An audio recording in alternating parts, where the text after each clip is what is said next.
Welcome to Colliding Crises, connecting the dots between overdose prevention and adverse childhood experiences.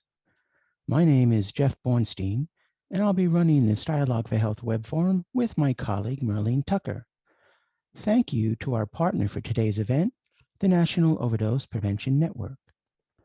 Now it's time to meet the moderator of today's event, Dr. Carmen Rita Navarez. Dr. Navarez is the Public Health Institute's Senior Vice President of External Relations and Preventative Medicine, the Director of the Center for Health Leadership and Practice, and Director of Dialogue for Health for the Public Health Institute. She is also the Director of the California Overdose Prevention Network and the National Overdose Prevention Network. Carmen, it's a pleasure to have you today. Thank you, Jeff, and welcome to all of our audience members. This is an issue of great interest. We have over 900 people who registered for this event, and we certainly hope that most of them will be able to join us today live. If not, all of these sessions are recorded and kept on the Dialogue for Health website, so you can come back and listen to them at any point. It's a real pleasure to introduce the two excellent speakers that we have today. What I wanted to start off with is talking a little bit about our learning objectives. So if you can advance to that slide. Oh, we're there. Okay. So we'll start by introducing the National Overdose Prevention Network, describe the intersection between adverse childhood experiences and substance use, and then explore on how to build effective partnerships to prevent the downstream impacts of childhood trauma.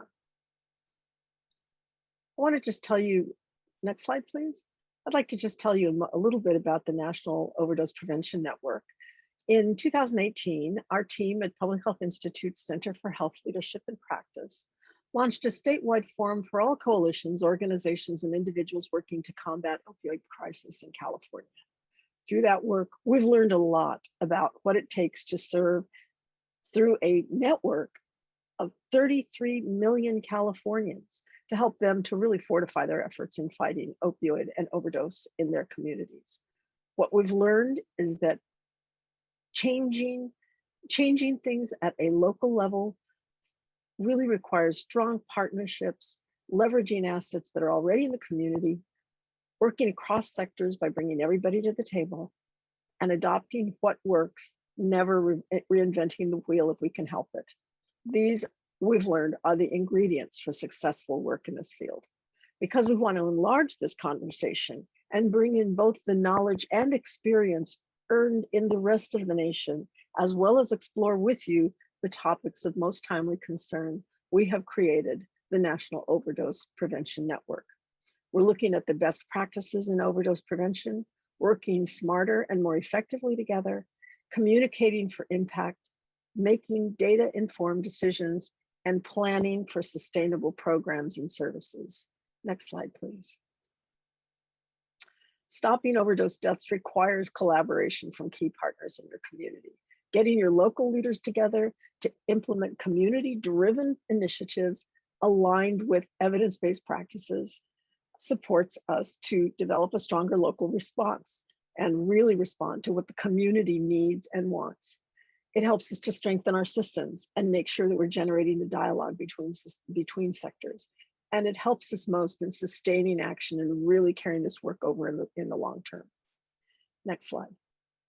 The key themes that really organize our work are preventing new addictions, managing pain safely, treating addiction, and stopping overdose deaths. You'll see these themes in everything that we talk about. Next slide, please. So I'd like to get a brief idea of who all is in the audience, if you wouldn't mind participating in this poll. To what extent do you currently implement strategies that address adverse childhood experiences? Your choices are to a great extent, somewhat, not at all. So if you'll take a moment to answer that poll, I will go ahead and introduce the speakers, and then we'll come back and look at the poll results. So our first speaker is going to be Brandon Jones, who is a psychotherapist, professor, and consultant.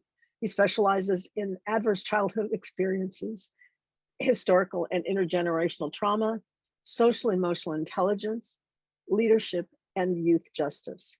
Brandon holds a BA in sociology from the University of Minnesota, a master's in community psychology from Metropolitan State University, and a master's in psychotherapy from Adler Graduate School. Our second presenter will be Kelly King, who is a senior TA consultant with AIR, more than a decade of direct experience developing, managing, and evaluating community-based cross-sector initiatives designed to improve health and reduce recidivism outcomes in individuals impacted by addiction. As an expert with AIR's Center for Addiction and Research and Effective Solutions, Dr. King also assists in the formation and execution strategies to prevent and reduce negative consequences associated with substance abuse and incarceration. She's administered several online trainings on ACEs and her relationship between trauma and addiction to state and law enforcement officials, first responders, district attorneys, medical providers, and correctional staff. So with that very brief introduction of our two really talented and experienced speakers, I want to go back and look at the results of the poll. Let's get a little idea of who is out here. So 25% of you have a very good, who have a very good, are implementing ACE strategies, strategies that address ACEs to a great extent, and somewhat 60% of you. But there are 15% of you who haven't gotten there yet, and so we're hoping by today's presentations that we can kick that up a little bit and really get a better understanding of where and how to integrate strategies that address ACEs in your practice. So let's start with Brandon Jones. Brandon, you've got the mic. Awesome. Greetings, everybody. I hope everyone's doing well today. I look forward to sharing some of my perspectives on ACEs and the continuing dialogue that we're going to have moving forward. We can go to the next slide.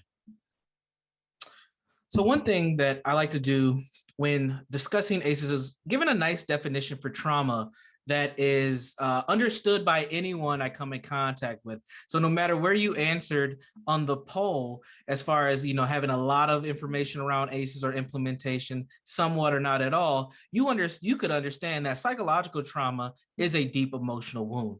There are a lot of fancy textbooks with fancy academic definitions for trauma, but a deep emotional wound is something that anyone can understand. And it's important to understand that everyone's trauma impacts them differently. I myself, even with my fancy bio and all my degrees and things like that, I experienced trauma. For me, this trauma work is very personal and professional. And the trauma that I experienced was domestic violence. I also grew up in poverty. And those are, poverty is not on the original ACE calculator, but domestic violence or intimate partner violence is. So for me, when I learned about ACEs, when I became a state trainer in the state of Minnesota for ACEs, I was very shocked by the information that I was understanding, but it made a lot of sense because I also lived it and not just did it professionally. So for me, when I talk about trauma often comes and is connected to toxic stress and toxic stress environments. Unfortunately, we have so many people that are in toxic stress environments and don't even realize it. Even over the last year and a half or so since COVID-19 has made a lot of our places and spaces toxic stress environments that we necessarily did not know or even think were toxic stress environments. And we're starting to see that play a role in our mental health. And there's been this term called languishing that has been shared that just talks about how a lot of us are in this fog. We might not necessarily have a mental health diagnosis, but we're in this kind of fog and we're starting to feel some symptoms. And we have collectively experienced something. And that's important for us to understand, to be honest about, and to also realize, what do we do about it? Because when it comes to prevention, what happens when people struggle? A lot of times we'll turn to substances, alcohol, intake increases. You might even start experimenting due to not feeling your very best. Next slide, please. So for me, as you've seen on my slide, I am the newly appointed executive director of an organization called Minnesota Association for Children's Mental Health. And we address ACEs and other things very directly, all things mental health and mental wellness when it comes to families and young children, or adolescents as well, actually. So our role is to do three things. One, we educate the professions that touch base with young people. So this may be early childhood, this may be educators, mental health professionals, sometimes even chemical dependency professionals, and other elements where kids are connected and they start to show what? Behavioral issues, mental health issues, and other struggles. So that's one pillar that we do. We also have a division and department that focuses specifically on parent coaching. So we help parents who have children with mental health diagnosis understand those diagnoses, so information, come up with strategies on how to address those things and to make sure that their family is in a place of stabilization. And then we also offer resources to those families as well. And then the third pillar to our organization is we use arts to connect with young people. We have a podcast, we have a digital magazine, and we do plays. And we had to make those digital over COVID, but before COVID, we did them in person, and we look forward to returning to those, all focusing on the mental and emotional wellness of children. And we co-create those plays with children so they have ways to express themselves through art and for their own healing. So for us, this is how we look at ACEs and how we connect to childhood trauma through the work that we do as an organization. And then again, for me, the trauma work is very personal and professional. I am an ACE certified trainer, but at the same time, I lived ACEs.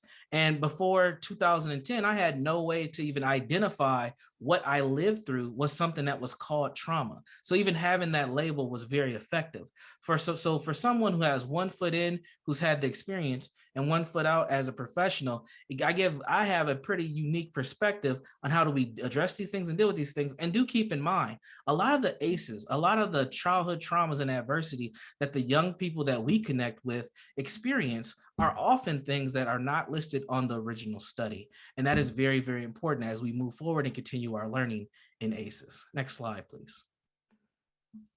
So the question that was posed to me is, what is the most important message that needs to be shared around changing the way we talk about ACEs in connection with addiction and overdose prevention? Next slide, please. So for me, one of the best things that we can do is talk about it is understand that ACEs does not happen in a vacuum.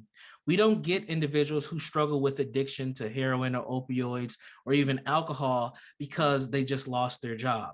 Typically, things were taking place prior to the point of intervention or crisis or treatment. And it's very important for us to understand that a lot of times the symptoms and the things that we see, I wish I should have used my slide with the trauma tree, but a lot of times the things that we address in our organizations and our programs and our initiatives are really just fruits off of a tree and not necessarily the roots of how they got there. So it's important for us to understand that even though we're addressing some of these things and we're trying to keep people stabilized, we're trying to keep people well and healthy, there are other things that are usually right behind them that are feeding into those things that we're addressing, like addiction. So for me, when I look at ACEs, oftentimes, if you Google ACEs, for those 15% of folks who have no idea about ACEs, if you just type in ACEs and you Google it, you're going to come up with some pyramids. This is like the logo of the ACE study. And some of those pyramids are going to start in that lime green area of adverse childhood experience. But what I like to say is we need to take a step back, because a lot of people's trauma started before they were born. It started before that adversity showed up. So there's been this newly used pyramid that you see here that adds 2 additional layers. That first layer is the generational embodiment in historical trauma. So, these are the things that have taken place within the cultural context of an individual. The next layer is social conditions and local context. And in this area, we're talking about environments and situations that people find themselves in, the communities, the households, the schools, etc. Then, those environments influence the adverse childhood experiences, and then that influences the disrupted neural development, and then that influences and increases the probability of disease, disability, and social problems, and then ultimately that can increase the probability of early death.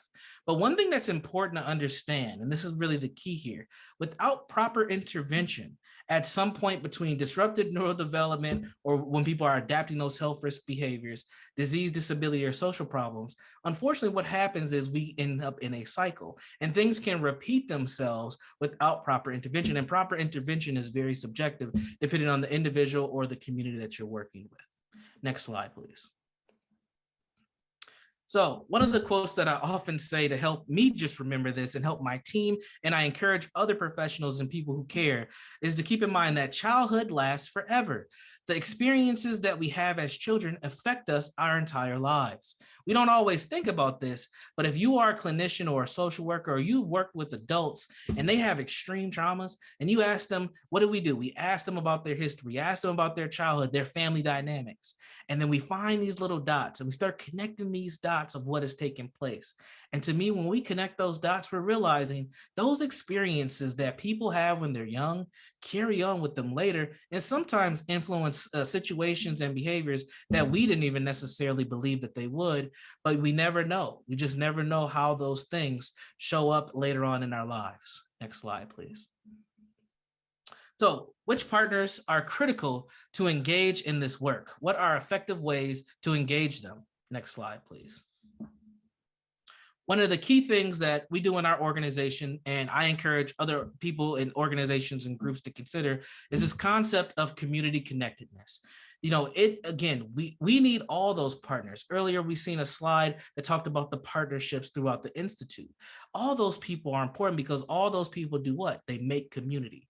And when our community is disconnected and we can't bring people to the table from those partnerships, what ends up happening is we miss things. And when we miss things, it causes other inequities and opportunities of failure. And it's important to try to have as much cohesion amongst those partner groups as we can. So we call this community connectedness. And this is the degree to which a person or group is socially close, related, or shares resources with other persons or other groups. It is a known protective factor across the spectrum of harm and violence. So again, one thing that we know about addiction and violence is that these two can be very parallel and they can cross very often. So when we talk about making sure that communities are safe, that people are safe and well-being is there, community connectedness is one of the key factors.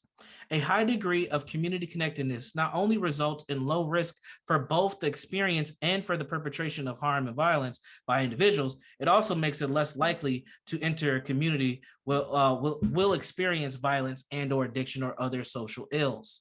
So perhaps the most strategic shift for community-based organizations, funders, technical assistant providers, and other prevention professionals can make is to prioritize community connectedness as a foundational framework for which prevention work is done. So if we want to talk about, averting ACEs and getting to more positive experiences for young people, we have to make sure that communities are talking, understanding each other's role in the fields that they represent, and how do we work collaboratively to make sure that we're given an opportunity for young people that's better than what we had. Next slide, please. So how can we build trauma-informed institutions and systems within our communities, and what are strategies that work? Next slide, please. So one of the concepts, again, that I want to share with you all is if we want to be trauma-informed, we have to understand what is trauma actually doing to folks. How do folks function when they've been traumatized, or they're living in a toxic stress situation, or they're actually dealing with the trauma in the moment? And one of those concepts that is very important for us to get is something that we call survival stress management. And survival stress management is a process of adapting to stressful situations by acting or reacting without thinking of our consequences of our choices, right? And this leads to immediate satisfaction and instant gratification, resulting in increased stress, sometimes anxiety symptoms and or depression. And we know that so many of our clients, so many of the people in our community, so many people that we touch base with as patients and our participants in our programs find themselves in survival stress management. They are handling what's right in their, what's in their face right here, right now. Trauma's made everything about the moment. And when you're functioning from that level, it makes it very hard to goal set. It makes it very hard to see where you're going to be in 5 years. It makes it very hard to even overcome addiction because you're dealing with right here, right now. What does this lead to? It can lead to judgmental and distorted thoughts and feelings. It can lead to being impatient, exploitation. You can find yourself in risky situations. It can lead to aggression, abuse, and violence directed at oneself or even other people. And we start to see this take place over and over. And then how do we cope with it? What do we deal with? Again, a lot of addictive substances and addictive behaviors, right? So drug use is increased, alcohol use is increased, risky sex is increased, shopping, fast money, gambling, food, and then also video games, and there's much, much more. But the key here with survivor stress management is that these things only produce a limited sense of relief. So it only is going to give you a short burst. It's just like having that first drug, that addictive substance for the first time. It hits you. And then what happens? You have to chase that high. You have to chase that hit again. And you end up just getting caught in this cycle of survival. And unfortunately, when trauma is happening to people and it's frequent and consistent and complex, people are trying to feel that relief over and over and over again, unfortunately becoming a self-defeating behavior. Next slide, please. So what's a story of hope? I shared some concepts and things to kind of set a frame for us to think. And, it can sound very doom and gloom, but in the work that I've done over the last 12 years or so, I have seen a lot of people overcome their trauma by just shifting some things and looking at things differently and getting and utilizing those resources to the best of their abilities. So I'm going to tell a quick story of hope of one of my clients who at the time when I met her, was in her it was 2 months into freshman year of high school. She is now entering her junior year in college here in the state of Minnesota. And this young woman was a young woman who was from an impoverished neighborhood here in the Twin Cities. It's called North Minneapolis, is where a lot of African-American people currently reside. And she was an African-American young woman. But she went to a public school, but it was in a majority white neighborhood, actually a pretty affluent white neighborhood, and it was still a public school. So she was bused from her neighborhood into this other school. Yes, people still do that in these times. Okay, people are still bused to other school districts. So this was her situation. Her family used to live in that neighborhood, but they had to move, and her parents still wanted her to attend that same high school. So her family dynamic is this. She's the oldest. She was 14 years old. She had a younger brother and a younger sister. The brother was 9. The sister was 7. And there was a family of 5. The parents were together, but they worked a lot of odd jobs. But they lived in a 2-bedroom apartment. So you talk about toxic stress, that's toxic stress right there. So you have all these people in a small place, and she assumed a lot of responsibilities. Being the oldest child, she had to assume a lot of responsibilities for her younger brother and sister. So she would be able to, get them on and off the bus, make sure they do their homework when their parents weren't around, etc. She would have to catch 2 buses to get to her school. She had to catch a bus from her neighborhood to downtown Minneapolis, from downtown Minneapolis to where the neighborhood where her school was. I don't know if you've rode any metro transportation, but you can run into a lot of toxic stress situations in any major city. So she would be fending off all types of things every day.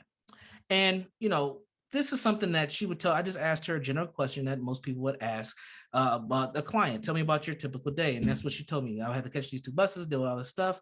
I would get to my first hour class, which was math. And guess what would happen? She would put her head down and fall asleep. Now, I know a little bit about brain science. The reason why she was brought to me was a teacher had made a report. They said, we think this young lady's depressed. She can't stay up. We don't know what's going on at home. They talked to the counselor. I had a good relationship with the counselor. The counselor said, hey, Brandon, can you work with this young woman? Now, I did my diagnostic assessment and I came up with an adjustment disorder because I felt like this young woman does not have major or clinical, she didn't have any mood disorder. But I knew a little bit about brain science, and brain science led me to a better solution and answer than saying that, hey, this young lady's just depressed and we need to figure out, other techniques to get her to where she needs to be. And since I knew a little bit about brain science, I said, what if we moved her first hour math class later on in the day? Let's give her a study hall, but I made an agreement. I'll see her twice a week, for right away in the morning. And then on the other 3 days of school, then she can actually go to study hall. Because I knew that her brain was overactivated. Her brain was overactivated because of my awareness of ACEs.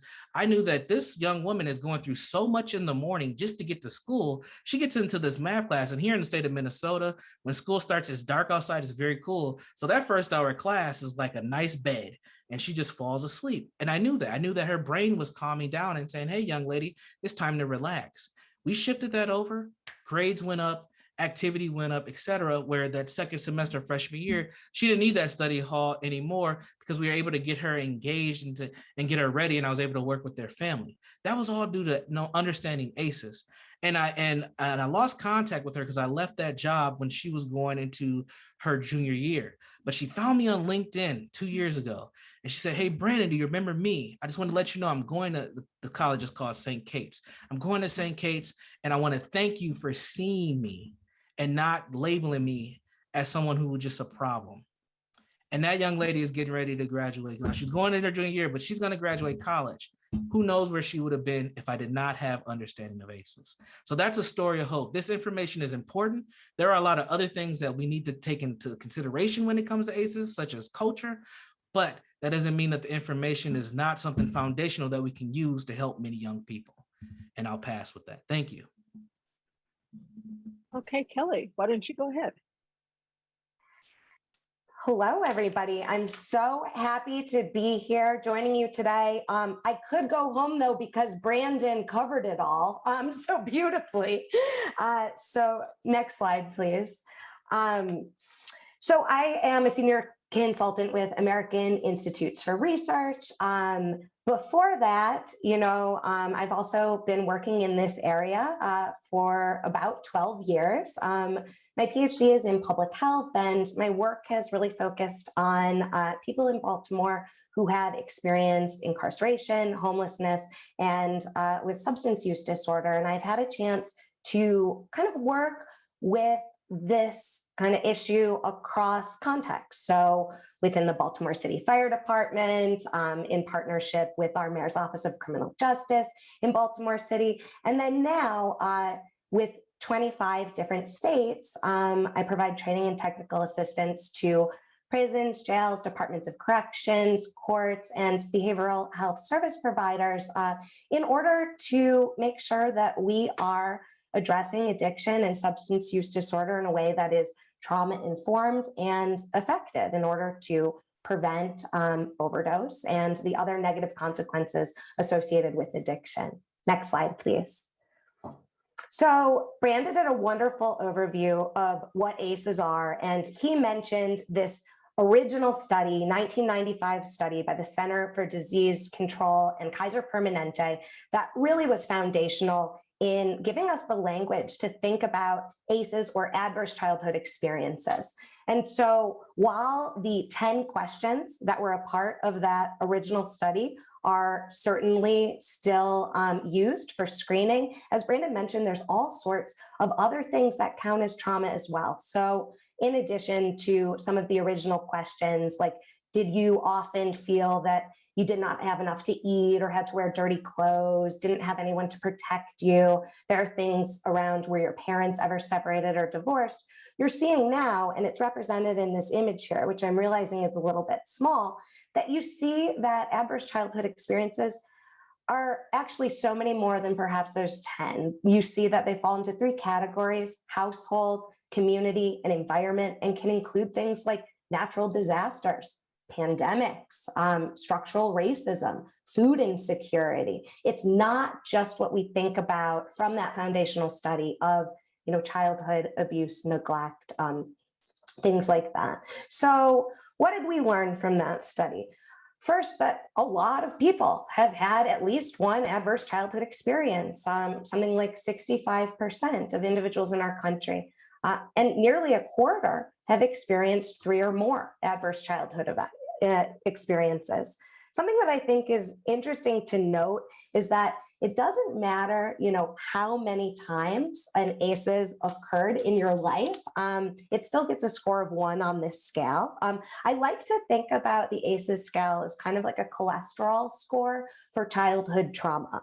And we'll unpack that a bit more later. So what do we know? If you have a high number of ACEs, there's a dose response with adult substance use. So what that means is the higher number of ACEs, the higher likelihood of adverse outcomes. So, for example, somebody with any, even just one adverse childhood experience is 2 to 4 times more likely to use drugs or alcohol, and they start using drugs or alcohol at an earlier age.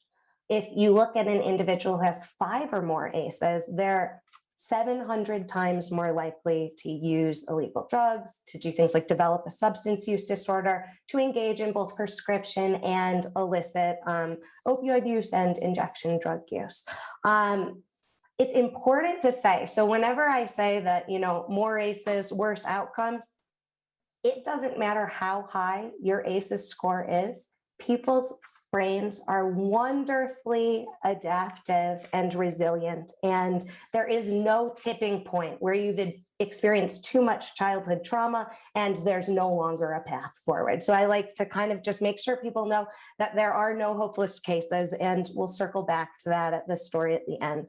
It also doesn't matter what the type of adverse childhood experience is. It doesn't matter if it's a divorce or a parent with a substance use disorder. The nature of just having these experiences is what confers additional risk. So individuals with multiple ACEs and without protective factors, so things like having a committed adult who is supportive in a trusting relationship or other positive childhood experiences, go on to develop what Brandon mentioned earlier, and we'll talk about a bit more, which is toxic stress. So changing the way how we talk about ACEs and addiction, I really think that a lot of times we don't talk about them together. We consider mental health to be over here, we consider trauma to be over here, and then substance use somewhere else. And even though it cuts across lots of systems, we're not putting the pieces together. So I'm going to try to put a couple of pieces together today so that we don't make that mistake moving forward. Next slide, please. Okay, so this is a figure from the CDC, and it kind of tries to walk you down the relationship between adverse childhood experiences and early death. And I think that it is largely a really good depiction. So I also, though, like that, Brandon, you started us off a couple layers before those adverse childhood experiences because it doesn't really quite start here. So since we've already done that, we'll move forward. So you have adverse childhood experiences, and this in children causes neurobiological changes, releases of stress hormones that are harmful, like cortisol, and it actually changes the structure of your developing brain. And so there's these social, emotional, cognitive impairments, and people develop, it says here, adoption of health risk behaviors. I'm going to change that one for us. And I think this is adoption of behaviors to be able to cope, right?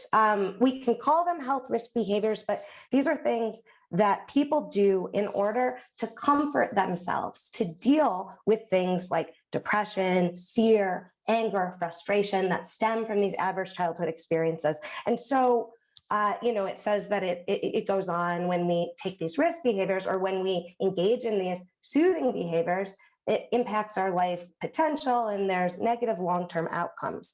Sure. I just think that what's important for us to realize is that using substances in response to dealing with adverse childhood trauma isn't, it's adaptive. It is just as bleeding is normal in response to getting stabbed, right? It doesn't mean that it's what should be done, but in the absence of other healthy coping, soothing mechanisms, it makes sense that people turn to these things. Next slide, please. Yeah, so what do we need to do in order to build trauma-informed institutions and systems? Well, one is to focus on prevention. Most of my work, if not all of my work, is with adults, right? And so I absolutely think that the best way to prevent this is to focus on things up front. And the way that we do that, we have science that tells us we need to reduce sources of stress in people's lives. And so from a system level, that can mean increasing economic support for families. So things like earned income tax credits or child tax credits, parents receiving childcare subsidies, and having access to higher quality childcare actually reduces childhood abuse and neglect. Things like offering flexible, consistent work schedules and family-friendly workplaces. Also, that making sure that we can foster those strong relationships that are so protective with supportive caregivers or adults in children's lives.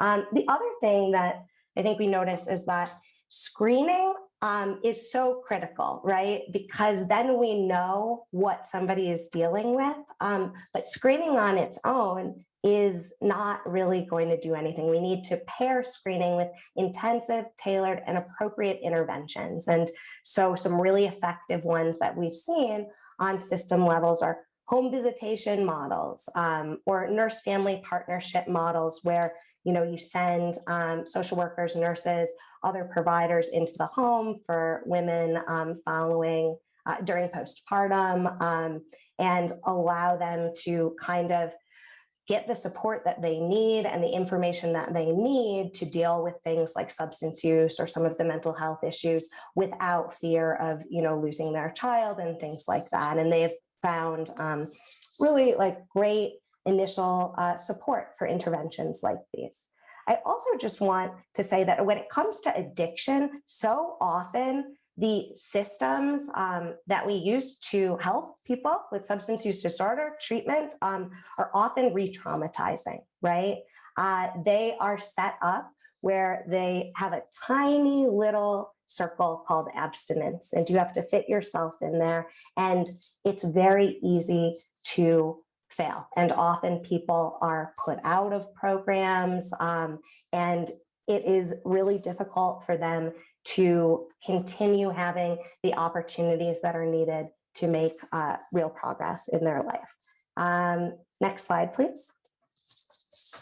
So you'll see that there are a lot of partners in this area. I want to talk about one partnership that I thought was interesting. When I was with the Baltimore City Fire Department, it was in 2015 and fentanyl had just hit the streets. There was a huge rise in overdose-related fatalities.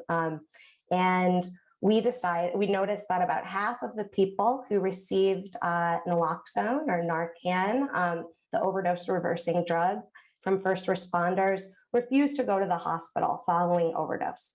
This presents a really critical window of opportunity. And so the idea of being able to link somebody to treatment or services versus not during this time was something we wanted to be able to take advantage of. In order to do that, we did something really centered around community connectedness and community-based participatory research. We went out and interviewed all the individuals who had refused to go to the hospital following overdose and asked them why. And then we asked them, okay, if you don't want to go to the hospital, what is it that would be helpful to you? And we found that there were very high levels of stigma that they experienced in the hospital.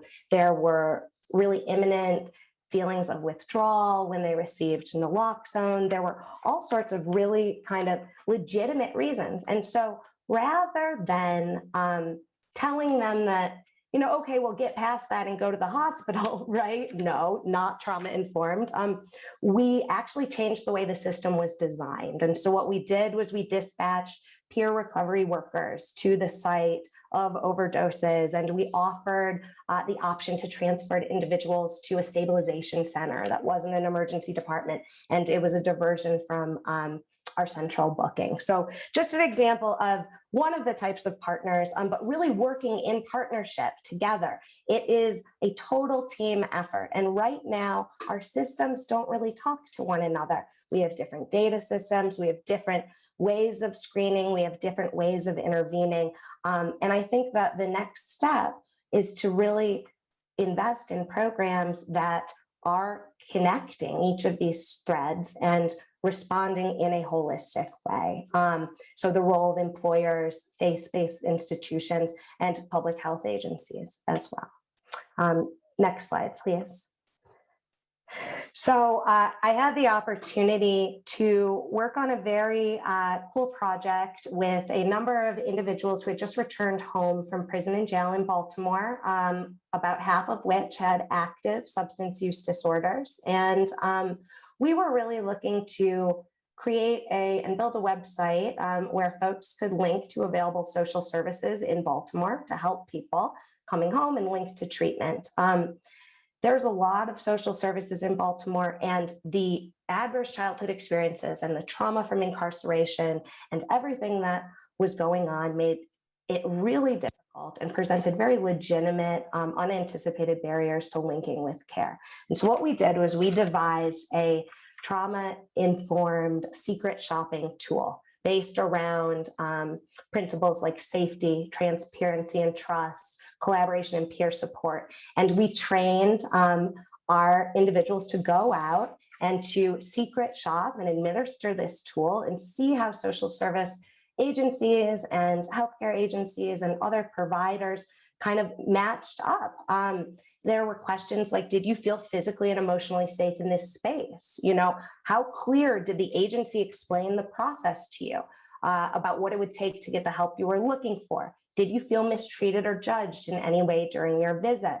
And so basically, we were able to use this information to identify services that were structuring their policies and procedures in ways that were trauma-informed, respectful, and evidence-based, but also to work with the ones that weren't to change their policies and procedures so that they could be more trauma-informed. And so one example, there was a domestic violence resource center, and all of the chairs in the waiting room were set up around the wall so that when somebody walked through the door, they walked behind your back. And so the women and the others who were sitting there felt very unsafe in that environment because they were looking over their shoulder, knowing that when you leave or seek help is the highest risk of lethality. They were triggered in this space, right? The cortisol was pumping and a lot of them didn't want to continue seeking services there. So what we can't change is the reality of that situation. That's a terrible situation for somebody to be in. But what you can do is you can change the way the chairs are set up in the waiting room to reduce some of the impacts of interacting in these spaces. And so I just want to give a shout out. The individual in the middle here is Antoine. We started this project in 2015. He has subsequently been out of prison and jail for all 10 years of his suspended sentence. He has been in recovery from opioid use disorder throughout that time, and he now started his own nonprofit in Baltimore called Helping Oppressed People Excel. And it was through this work of bringing people together, people with trauma, people with adverse childhood experiences, and saying, hey, it makes sense that you would feel terrible in these environments. How can we make these environments ones that are going to serve you? And then being able to have a voice and really make some change was incredibly inspirational to me. So with that, I will pause my remarks and turn it back over to you, Dr. Yeah, well, thank you, Kelly. And Brandon, that was really great. We've got some really good questions from the audience, and I'm going to bring a few of them up. And please, anybody who has a question or a comment, use the Q&A feature to make your comment. We turn off chat during these sessions so that the producers can use it, but you are free to make your comments or just direct a question to the speakers using Q&A. So one of the things I'd like you to just go back to really briefly, if you don't mind, is talk for a moment.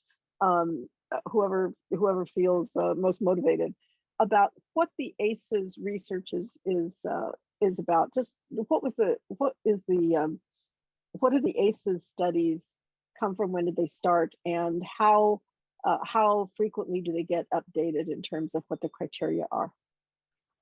I don't know. Oh, start my video, excuse me. All right, hi. So it has been, it's a great question. I know that there's about 35 of 50 states right now that do ACEs training, and that is based on this original 10-item scale from 1995. I know that there has been a lot of talk, and states on their own have chosen to expand to ask additional questions.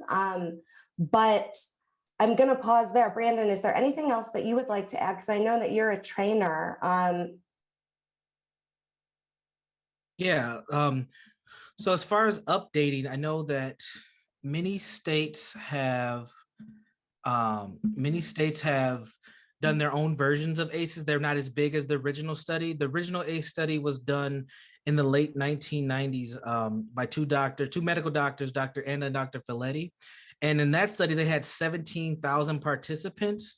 They teamed up with the CDC and they teamed up with Kaiser Permanente, which is a insurance company, to get that many participants. Since then, we've had smaller scale versions of the research study that's had like 1,000 or 2,000. I know here in Minnesota, we did one in 2012 and it had about 1,500 people.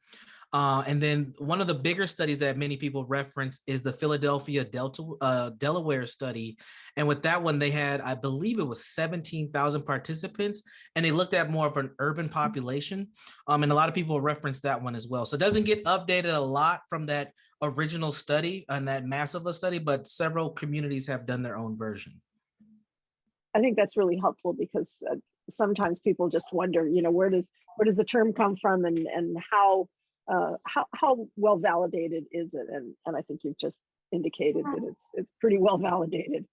And Sorry, I just wanted to add one thing, which was that, it is used as a screening tool with these 10 questions. And that's really supposed to be an opportunity to identify individuals that you want to ask more questions of, right?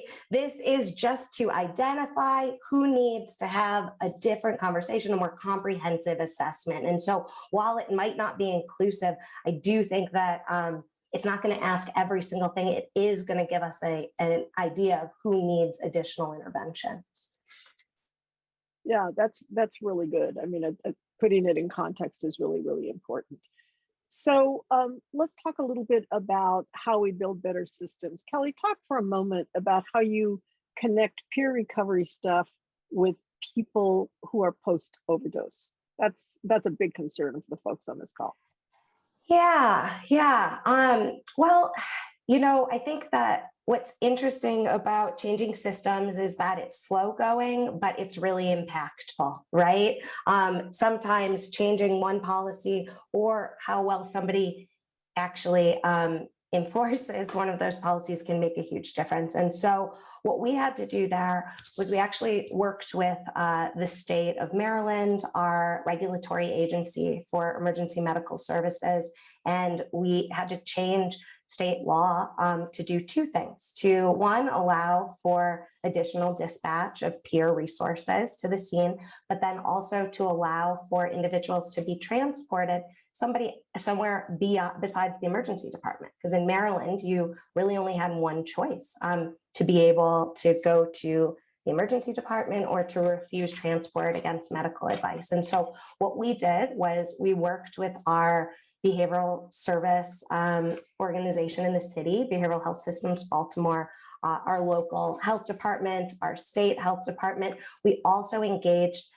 organizations that were peer leadership organizations in Baltimore, and different states have different, criteria for actually being called a accredited peer worker. But we also brought in law enforcement.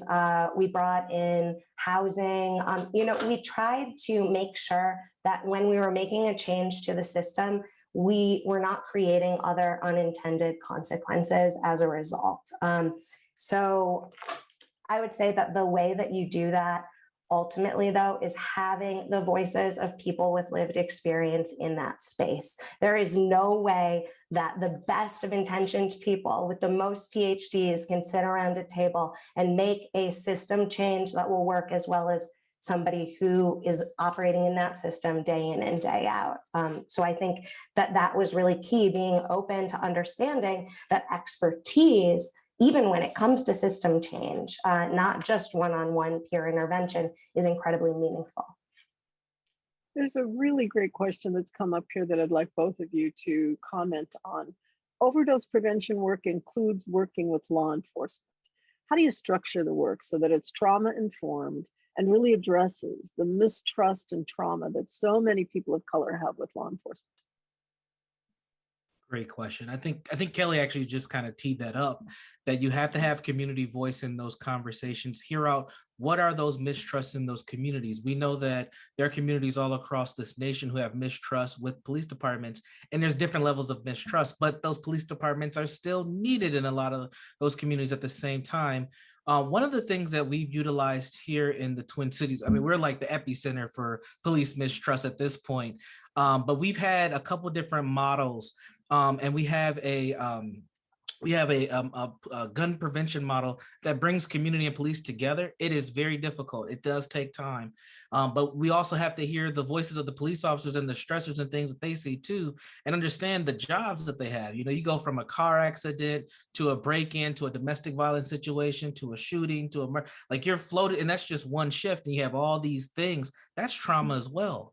But then you're also interfacing with the community who's also dealing and seeing with those things too. And then those two parties collide and hit heads.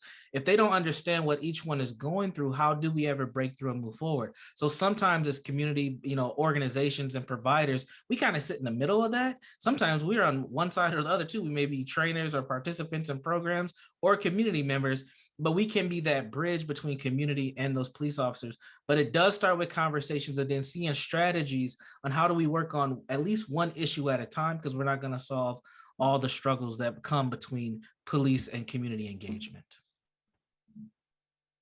Yeah, and I just wanted to shout out, have been a couple of programs. I'm thinking of one, I want to say it's in Libertyville, Illinois, and they've actually allowed individuals to come into the police department and seek treatment without fear of arrest for drug-related offenses. And I think that it's really great to create situations like that where people can find resources in the police department. But I also just believe there are going to be other people where that's not going to work for them, right? And that there need to be multiple avenues, right? And so I think that we need to get police into a place where that can be one avenue, but then we also want to make sure that we have our communities, our behavioral health providers, our primary care physicians, wherever that avenue is, we need screening, connection, linkage to care.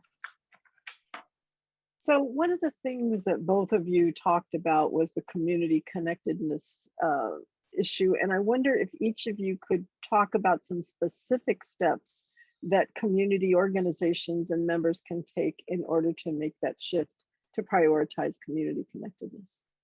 One thing that I've seen with a few organizations is people are getting more information, understanding of human-centered design, and they're inviting in clients, they're inviting in community members, they're inviting in community members that sit on boards and to be on their boards and involved in programming. And then they're inviting in those providers that touch base and offer those services, and they're bringing them into the same space to solve specific problems. I think that that is a great tool and a great model to utilize to get people who normally would only come in contact to deal with a issue in a crisis moment, actually dealing with the issue and thinking it out when the crisis isn't present. And that allows us to kind of move forward on issues and find strategies and solutions that may not have been seen or may not have had enough leverage or voice to move forward. So that's just one model and one strategy that can be utilized. And I encourage a lot of people to look at human-centered design as an approach. Yeah, absolutely. We have and are in the process of always building our People with Lived Experience Advisory Board. And exactly as you said, Brandon, these are individuals that are weighing in on the day-to-day, right? Like the boring stuff, not always just who you're calling in a moment of crisis, in order to kind of design programs intentionally, in order to make those kind of quick changes. So yeah, absolutely. I think it's one of those things also where the proof is a little bit in the pudding. You might have a little bit of pushback, right, from bringing in people who have lived experience and then having them make decisions within an organization that they're not a part of. But then you see, and I've worked with organizations, they've seen the benefits and they've seen that it helps, and then you just kind of start to get the buy-in. And I think it's just the type of thing where you have to make a decision from the top down to value that community is at the heart of this work, because ideally without that connectedness, you can have the best screening tool, you can have the best program, you can have everything, and it's not going to have legitimacy within the populations that you're seeking to help. So another good question here, what policies are associated with inequities regarding ACEs and SUD-OUD, and what can state agencies do to address these disparities? That's a big question, and we don't have enough time to get into it. But just quickly, there are a lot of policies. Housing is a bit, a lot of policy around housing, especially as many states are coming out of this eviction moratorium. Unfortunately, I'm expecting to see a lot of adverse situations, unfortunately, happen out of this, because financially, people are going to be hurt when you have to pay, 8 to a year's month of rent back pay. Like, there's just a lot of troubles and a lot of issues that can show up.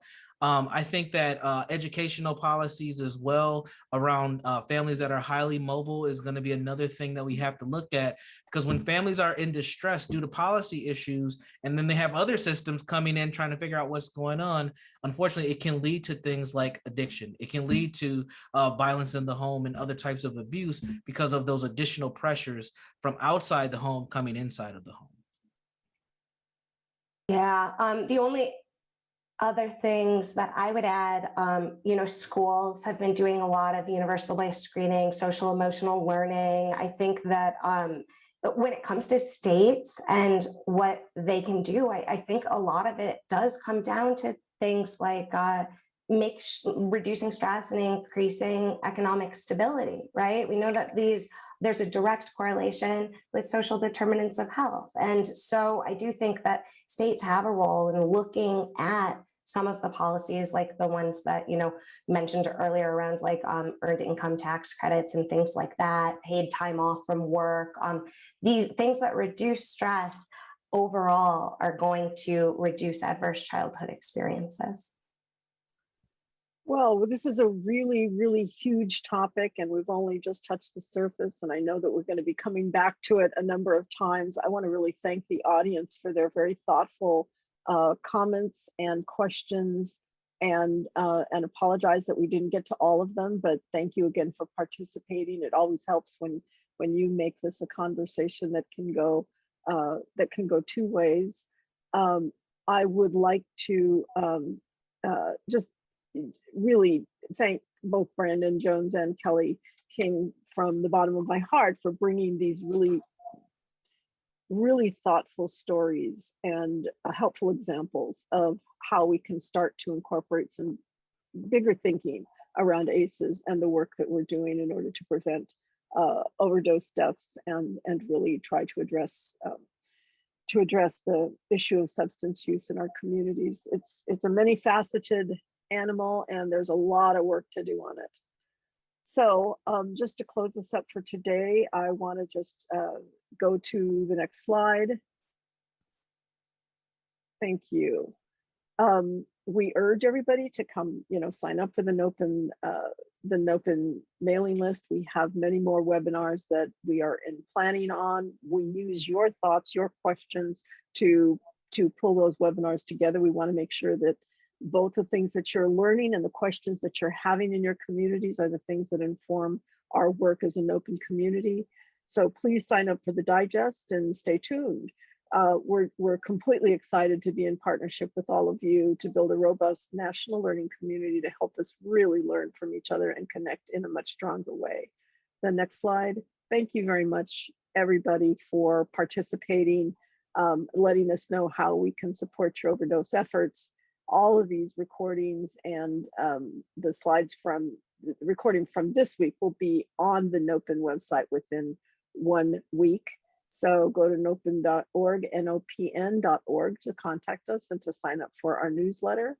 And our next webinar is going to be Saving Lives with Trauma-Informed Care, Session 3, Secondary Impacts of Trauma, Mental Health, Substance Use, and Public Health. Thank you so much for joining us. Look forward to seeing you next time.